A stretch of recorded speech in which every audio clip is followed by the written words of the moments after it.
안녕하십니까. 연무생 집사가 들려주는 신앙의 집을 바르게 짓는 사람들의 교회 신집사 교회에 오신 것을 환영합니다. 이번 강의는 하나님께서 우주 만물을 창조하신 것에 대해서 나누겠습니다. 인간의 눈으로 보이지 않는 영의 세계를 창조하신 하나님께서는 루시퍼를 비롯한 하나님을 대적한 천사들과는 다른 존재를 창조하기로 계획하시고 6일에 걸쳐서 우주 만물을 창조하시기 시작하셨습니다. 하나님은 세상을 창조하실 때 말씀 한마디 한마디로 우주를 창조하셨습니다. 우리 눈으로 볼 수 있는 물질의 세계를 창조하시기 시작하실 때 지구는 지금처럼 짜임새 있는 모습이 아니라 아무것도 보이지 않는 시커먼 흑암에 쌓인 채 물로 뒤덮여 있었습니다. 그리고 하나님의 영은 수면 위에서 움직이고 계셨습니다. 드디어 하나님께서 빛을 창조하기 시작하셨습니다. 빛이 생겨라. 말씀하시는 순간 빛이 나타났습니다. 아무것도 보이지 않는 캄캄한 세상에 빛이 생겨났습니다. 그 빛은 하나님 보시기에 참으로 좋았습니다. 이 빛은 우리가 알고 있는 태양이나 달에서 비치는 빛이 아니었습니다. 하나님은 다시 빛과 어둠을 나누고 빛을 낮이라고 하고 어둠을 밤이라고 정하셨습니다. 첫째 날의 창조가 끝이 나고 둘째 날이 되었습니다.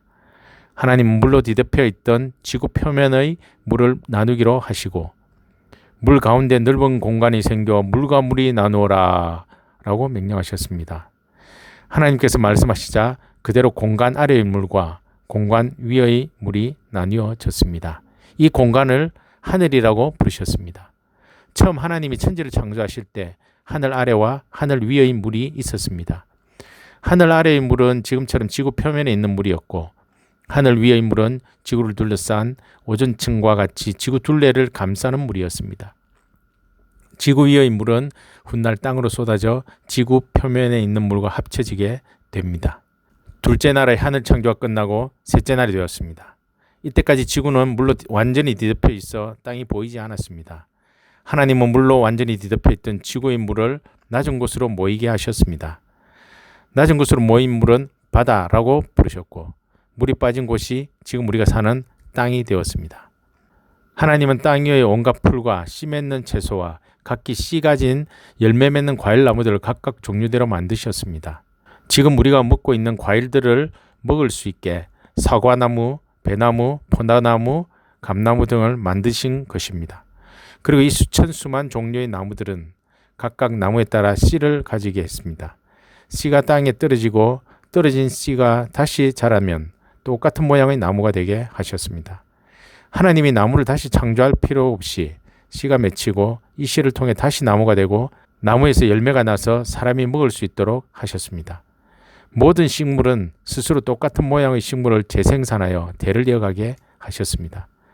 넷째 날이 되어 하나님께서 하늘의 광명체를 만드셨는데 큰 광명체인 해와 작은 광명체인 달을 비추게 하셔서 낮과 밤을 나누게 하시고 이 해와 달을 통해 날짜와 연도와 계절을 구분하셨습니다. 그리고 별들도 넷째 날에 만드셨습니다. 하나님은 광명체들을 지구 위의 물 바깥쪽 하늘에 두어 땅을 비추게 하시고 낮과 밤을 지배하게 하시며 빛과 어두움을 구분하게 하셨습니다. 그리고 다섯째 날이 되었습니다. 하나님은 공중과 물속을 채우시기 위해 말씀 한마디로 각종 날개 달린 새들을 종류대로 만드시고 하늘을 날아다니도록 하셨습니다. 물에는 물고기뿐만 아니라 물고기들이 먹이가 될 다른 생물도 많이 창조하셨습니다.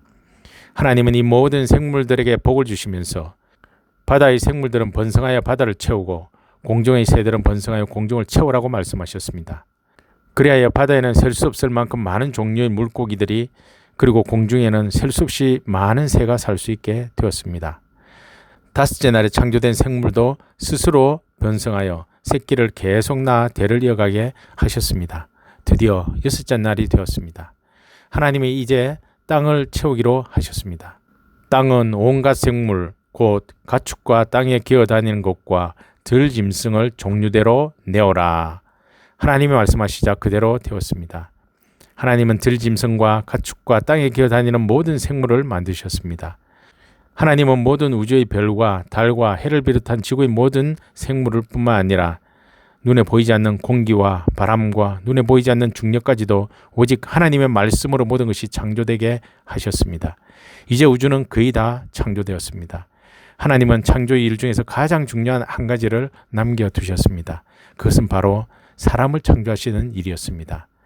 하나님은 드디어 마지막 피조물의 창조를 위해 말씀하시기를 우리의 모습을 닮은 사람을 만들어 바다의 고기와 공중의 새와 가축과 온 땅과 땅에 기어다니는 모든 생물을 지배하게 하자고 말씀하셨습니다. 하나님은 하나님의 모습을 닮은 사람, 즉 지성과 감성과 의지를 가진 남자와 여자를 창조하시고 그들에게 복을 주시며 말씀하셨습니다. 너희는 많은 자녀를 낳고 번성하여 땅을 가득 채워라. 땅을 정복하라. 바다의 고기와 공중의 새와 땅의 모든 생물을 지배하라. 내가 온 땅에 씨 맺는 식물과 열매 맺는 모든 나무를 너희에게 주었으니 그것이 너희 양식이 될 것이다. 그리고 땅의 모든 짐승과 공중의 모든 새와 땅에서 움직이는 모든 생물들에게는 푸른 풀과 식물을 내가 먹이로 주었다. 하나님은 자신이 창조한 모든 것을 보시고 아주 좋아하셨습니다. 하나님은 6일 동안 우주의 모든 것을 완성하시고 7일째 되자 쉬셨습니다. 그리고 7일째 되는 날을 복 주시고 거룩하게 하셨습니다. 하나님이 우주를 창조하셨을 때 모든 만물은 완전하고 아름답게 창조되었습니다. 하나님이 창조의 일을 마치면서 깜빡 잊으시고 그 이후에 다시 무엇인가를 창조하신 일은 없습니다. 하나님 우주를 창조하실 때 눈으로 보이지 않는 것들도 창조하셨습니다. 바람, 공기, 냄새, 사랑, 믿음, 소망, 평안, 기쁨 등 사람에게 꼭 필요한 것들을 함께 창조하셨습니다. 감사합니다.